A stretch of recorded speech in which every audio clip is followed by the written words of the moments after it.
Hello everyone, welcome back to SD canvas to a new video. আশা করি সকলে তোমরা খুব ভালো আছো। গতকাল থেকেই অনেকগুলো কোয়ারিজ বিপিএসসি টিআরই 3.0 এর ডকুমেন্ট ভেরিফিকেশনে যারা যাবে তাদের অনেকগুলো কোয়ারিজ গতকাল থেকেই আমার কাছে আসছে।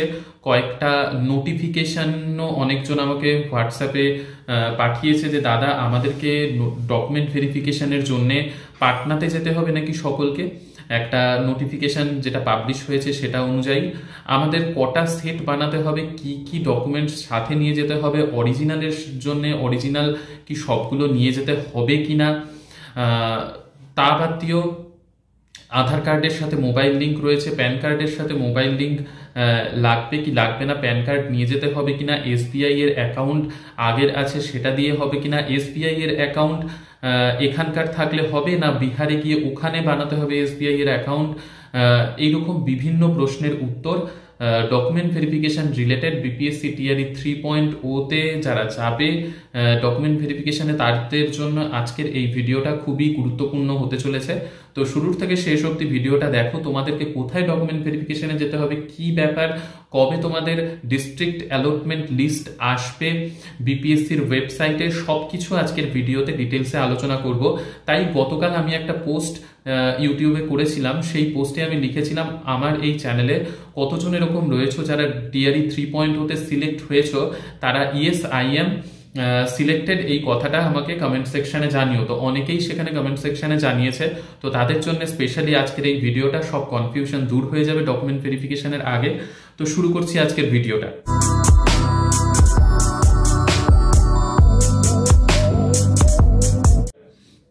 প্রথমেই এখানে আমি শো করিয়ে দিচ্ছি, যেই নোটিশটা দেখে অনেকের মনে ভ্রান্ত ধারণা তৈরি হয়েছে, সেই ভ্রান্ত ধারণাটা প্রথমে দূর করি যে তোমাদের ডকুমেন্ট ভেরিফিকেশনের জন্য কোথায় যেতে হবে। আর বিপিএসসির ওয়েবসাইটে ডিস্ট্রিক্ট অ্যালটমেন্ট লিস্ট যখন আসবে সেই ডিস্ট্রিক্টেই কি ট্রেনিং হবে না, বা সেই ডিস্ট্রিক্টে ট্রেনিং হলে সেইখানেই কি পোস্টিং হবে, এগুলোও জানাচ্ছি। তো প্রথমে এই নোটিশটা অনেকজনই কালকে আমাকে এই নোটিশটা নিয়ে জিজ্ঞাসা করেছে, তো সেটা আমি প্রথমে একটু পড়ি। দেখো নোটিশটাতে আছে अपर मुख्य सचिव शिक्षा विभाग बिहार पटना ज्ञापांक দিয়ে লেখা আছে নাম্বার দিনাঙ্ক 29/11/2024। তো 29 नवंबर 2024 এই নোটিশটা পাবলিশ হয়েছে के द्वारा जिला परामर्श एवं निबंधन केंद्र पर बिहार लोक सेवा आयोग द्वारा अनुशंसित प्रधानाध्यापक, प्रधान शिक्षक एवं विद्यालय अध्यापक के अभ्यर्थियों तथा बिहार विद्यालय परीक्षा समिति द्वारा प्रकाशित परीक्षाफल के अनुसार सक्षमता परीक्षा 2 उत्तीर्ण स्थानीय निकाय के शिक्षकों का काउंसलिंग के संबंध में सामान्य अनुदेश निर्गत किए गए हैं। इसके तहत जिला स्तर पर निर्धारित काउंसलिंग के लिए स्थल निर्धारित किया गया है। तदनुरूप पत्रालोक के काउंसलिंग की तिथि एवं काउंसलिंग के स्थल का निर्धारण किया जाता है। ठीक है করে এখানে দেখো 1 নম্বরে প্রধানাধ্যাপক, 2 নম্বরে 1 to 5 টিআরই 3.0 এর, তারপরে 6 to 8, 9, 10, 11, 12, তারপরে বিশেষ শিক্ষক। তো 1 থেকে 12 অবধি টিচার রিক্রুটমেন্টে যারা মেরিট লিস্টে এসেছে সেইখানে 16 থেকে 20 তারিখের কথাই বলা রয়েছে। আর ডিআরসিসি ভবন পাটনা, ঠিক আছে, ছজ্জুবাগ পাটনা, তো এটা অ্যাড্রেস দেওয়া রয়েছে। তো এইটা দেখে অনেকের মনে কনফিউশন ক্রিয়েট হয়েছে এই নোটিশটা দেখে, যে আমাদের সকলকে কি তাহলে ডকুমেন্ট ভেরিফিকেশনের জন্য পাটনা যেতে হবে। এই নোটিশটার মিনিং সেটা একেবারেই নয়। এই নোটিশটার মিনিং হচ্ছে পাটনাতে যাদের পোস্টিং হবে তাদেরকে, সেই সব টিচারদের 16 থেকে 20 তারিখের মধ্যে তাদের অ্যালট করে দেয়া হবে যে কোন স্লটে কাকে যেতে হবে, আর সেটার মেসেজও আসবে। সেটাও এইখানে এই নোটিফিকেশনের নিচে দেয়া রয়েছে যে एसएमएस के माध्यम से अभ्यर्थियों को सूचित किया जाएगा। ঠিক আছে, তো এটার মানে একেবারেই এই নয় যে সকল ক্যান্ডিডেট যারা মেরিট লিস্টে যাদের নাম এসেছে, যারা ডকুমেন্ট ভেরিফিকেশনে যাবে তাদেরকে পাটনা দৌড়তে হবে, একেবারেই নয়। অনেকে এটা নিয়ে কনফিউজড হয়ে রয়েছে। এটা পাটনার তরফ থেকে এসেছে এই নোটিশটা। তো এই নোটিশ অনুযায়ী পাটনাতে যাদের পোস্টিং হবে তাদেরকে ডিআরসিসি পাটনাতে গিয়ে ডকুমেন্ট ভেরিফিকেশন করাতে হবে। তাহলে অন্য জেলায় যাদের পোস্টিং হবে তাদের কোথায় হবে দাদা? তো দেখো প্রত্যেকটা জেলার থেকে এইরকম নোটিশ বেরোবে। পাটনার থেকে এই নোটিশটা বের করা হয়েছে, আরও অনেকগুলো জেলার থেকে গতকাল থেকে নোটিশ বেরোনো স্টার্ট হয়েছে। তো প্রত্যেকটা জেলার নোটিশ আলাদা আলাদাভাবে বেরোবে ডকুমেন্ট ভেরিফিকেশনকে নিয়ে। তো তোমার যেই জেলায় পোস্টিং হবে বা ট্রেনিংয়ের জন্য যেতে হবে, বিপিএসসির ওয়েবসাইটে যে ডিস্ট্রিক্টটা তোমাকে অ্যালট করে দেয়া হবে সেইখানে সেই জেলার নোটিশ অনুযায়ী তোমাকে যেতে হবে। তো প্রত্যেকটা জেলার কিন্তু এরকম নোটিশ বেরোবে, আর প্রত্যেকটা জেলার আলাদা আলাদা জায়গায় কোথায় হবে সেটা সেই নোটিশে মেনশন করা থাকবে। তোমাদেরকে সকলকে পাটনাতে যেতে হবে না। আশা করি এই ব্যাপারটা বোঝা গেল। এবার ডকুমেন্ট ভেরিফিকেশনে কি কি নিয়ে যেতে হবে, খুবই ইম্পর্টেন্ট এই ব্যাপারটা। অনেকেরই এই বিষয়ে অনেকগুলো কনফিউশন রয়েছে, আমি প্রথমেই সেটাও ক্লিয়ার করে দিই। তো দেখো ডকুমেন্ট ভেরিফিকেশনে তোমরা যে যাবে, প্রথম তো আধার কার্ড, ভেরি ভেরি ইম্পর্টেন্ট। আধার কার্ড হচ্ছে ফার্স্ট প্রায়োরিটি, আর আধার কার্ডের সাথে যে মোবাইল লিঙ্ক থাকবে সেই মোবাইলটা সাথে করে নিয়ে যেতে হবে। তো প্রথম হচ্ছে এই জিনিসটা, আধার কার্ড আর আধার কার্ডের সাথে লিঙ্কড মোবাইল, এইটা তোমার সাথে থাকতে হবে। হলো দ্বিতীয় হচ্ছে বিপিএসসির ওয়েবসাইটে এখনো ওয়াটারমার্কের ডকুমেন্টগুলো আপলোড করা হয়নি। তবে এই যে সোমবার থেকে শনিবার, ধরে রাখো শুক্রবারের মধ্যেই, সোম থেকে শুক্রবারের মধ্যে বিপিএসসির ওয়েবসাইটে যারা যারা মেরিট লিস্টে যাদের নাম এসেছে তাদের ডিস্ট্রিক্ট অ্যালটমেন্ট করে দেওয়া হবে। সেই ডিস্ট্রিক্ট অ্যালটমেন্টের পিডিএফ চলে আসবে, সেইখান থেকে তুমি বুঝে যাবে যে তোমাকে কোন ডিস্ট্রিক্টে যেতে হবে ডকুমেন্ট ভেরিফিকেশনের জন্য, বা কোন ডিস্ট্রিক্টে তোমার পোস্টিং হবে সেটা তুমি ফাইনাল বুঝতে পেরে যাবে যখনই এই ডিস্ট্রিক্ট অ্যালটমেন্ট লিস্টটা চলে আসবে বিপিএসসির ওয়েবসাইটে। আর সেই সময় হচ্ছে তোমার ওয়াটারমার্কের ডকুমেন্ট বিপিএসসির ওয়েবসাইটেই কিন্তু চলে আসবে। তোমার লগ ইন পেজ, মানে তুমি যেইখান থেকে লগ ইন করেছিলে বিপিএসসিতে ফর্ম ফিল আপ করার সময়, সেই application ID, date of birth দিয়ে তুমি লগ ইন করবে, সেইখানে তোমার কিন্তু চলে আসবে হচ্ছে ওয়াটারমার্কের ডকুমেন্টসগুলো। আর সেই ডকুমেন্টসগুলো তোমাকে প্রিন্ট আউট বের করে নিতে হবে। অবশ্যই আমি বলবো 1 কপি কালার প্রিন্ট আউট করে নেবে, সেইখান থেকে বাকি 3 কপি হচ্ছে জেরক্স করে নেবে। বোঝা গেল?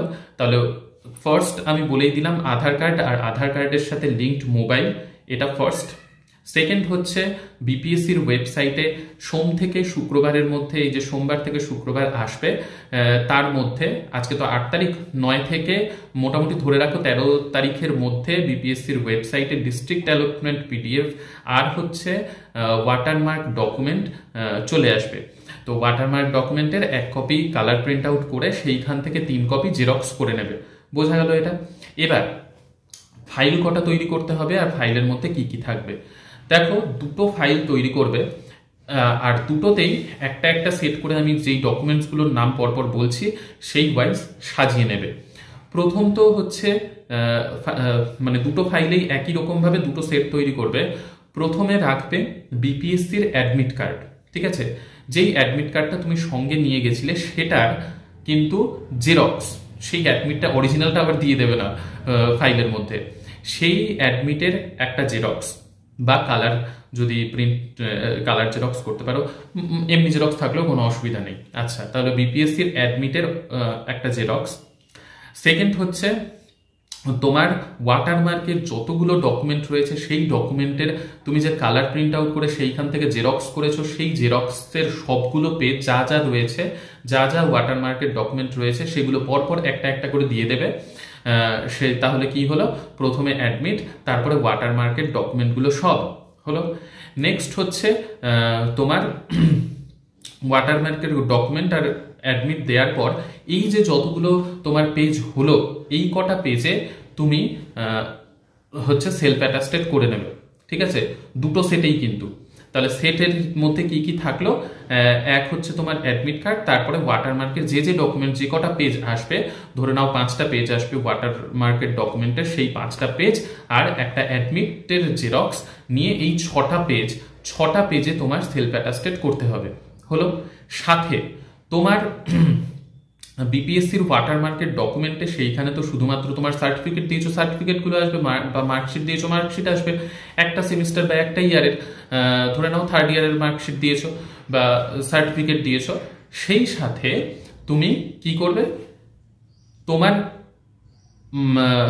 ক্লাস 10-এর 12-এর মানে এইচএসের আর হচ্ছে গ্র্যাজুয়েশনের, যার মাস্টার্স আছে মাস্টার্সের, তো সেইগুলোর সবগুলোর মার্কশিটের জেরক্স সেগুলো সেলফ অ্যাটাস্টেড করে রাখবে।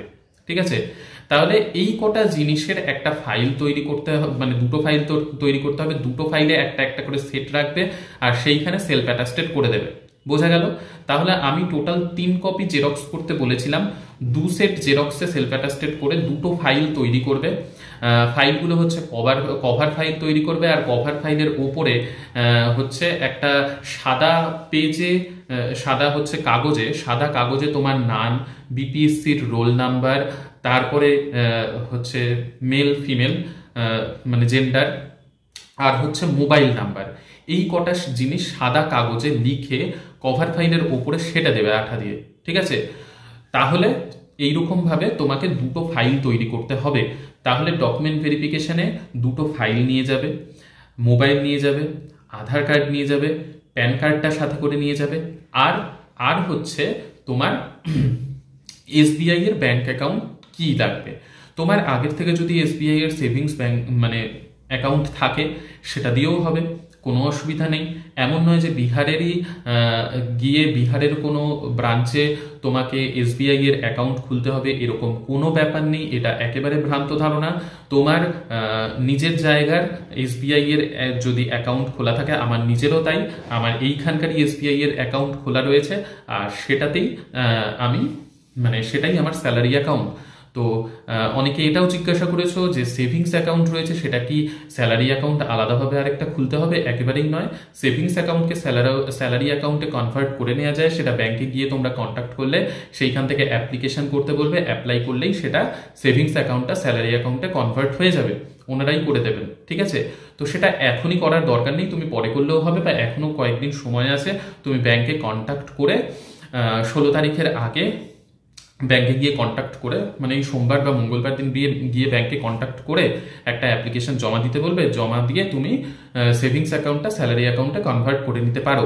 তাই বিহারে গিয়েই তোমাকে বিহারের কোনো ব্রাঞ্চে এসবিআই এর অ্যাকাউন্ট খুলতে হবে এরকমটা কিন্তু একেবারেই ভুল ধারণা। ঠিক আছে, আশা করি বোঝাতে পারলাম। তোমাদের যা যা ডাউট ছিল ডকুমেন্ট ভেরিফিকেশন রিলেটেড সেগুলো আশা করি প্রত্যেকটাই তোমাদের ক্লিয়ার করতে পারলাম। আর তোমাদের মোবাইলে কিন্তু মেসেজ চলে যাবে যে কোথায় কোন স্লটে তোমাদের ডকুমেন্ট ভেরিফিকেশন হবে, আর তার আগে তো তোমাদের ডিস্ট্রিক্ট অ্যালটমেন্ট লিস্ট চলেই আসবে।